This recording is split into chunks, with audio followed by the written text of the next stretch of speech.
alim, nabi, rasul, kenapa mereka minta hidayah? Kalau yang jahil sudah, yang baru separuh ilmu sudah, yang sudah berilmu tidak beramal sudah, yang meyakini yang batil sudah. Sekarang kita tanya, kenapa Nabi tetap minta hidayah?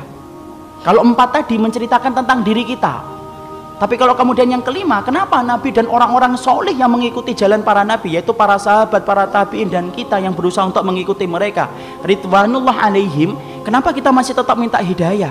Karena belum tentu apa yang antum dapatkan kalau sudah benar itu menjamin antum itu meninggal dalam keadaan itu. Kita apa pernah menjamin bahwasanya kita akan mati husnul khatimah dalam keadaan iman? Siapa yang menggaransi iman kita? Tidak ada. Minta hidayah supaya Allah itu memberikan istiqomah setelah kita dapat ilmu yang benar. Bukankah Allah menunjukkan lembaran-lembaran kehidupan sejarah, banyak orang yang mereka itu bertabur iman di awal kehidupan, tetapi mereka matinya murtad. Bal'am bin Ba'ura, apa kurangnya Bal'am bin Ba'ura? Hidup pada zaman Nabi Musa, di mana doanya dikabulkan oleh Allah setiap waktu-waktu yang sempit dan terdesak. Sampai Malik bin Dinar berkata, karena mujabud da'wah fi syada'id. Kalau sudah bicara tentang Bal'am bin Ba'ura, Masya Allah, doanya selalu dikabulkan oleh Allah dalam keadaan genting. Kata Malik bin Dinar rahimahullahu ta'ala ketika menafsirkan surat Al-A'raf 175, tapi matinya murtad. Rajal Unfuah, sahabat Nabi, dipuji oleh Abu Bakar, dipilih oleh Abu Bakar untuk menjadi delegasi sunnah, mendakwahkan kepada Musalam al-Kadzab, matinya beriman, murtad.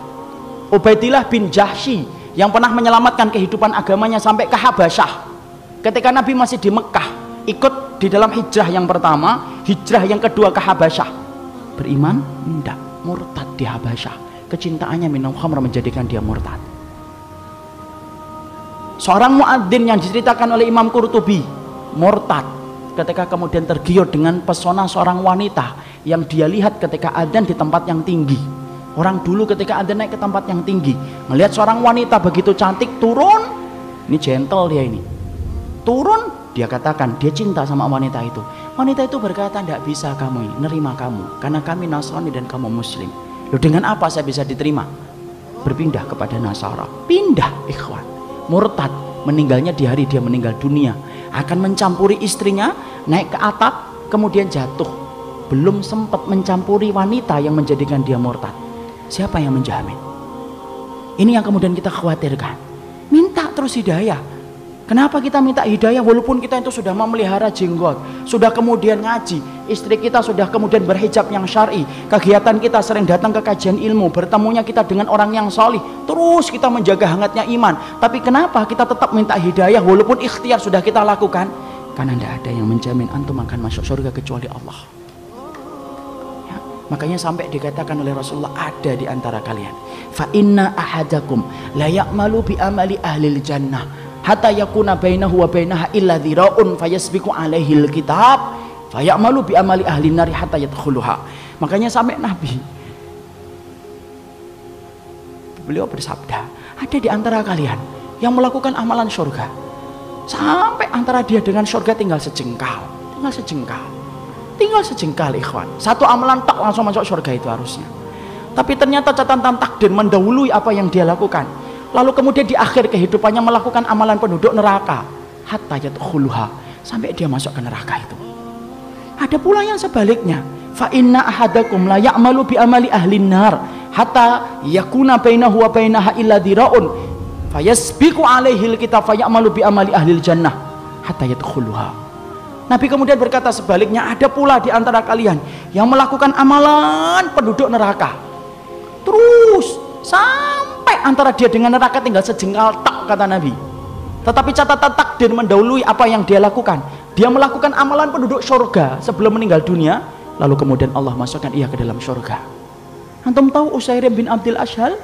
Usairim bin Abdul Ashhal, seseorang sahabat yang dikatakan oleh Nabi sebagai penduduk surga, tapi keningnya tidak pernah dipakai untuk bersujud kepada Robnya. Karena apa? Masuk Islamnya belum ada 24 jam.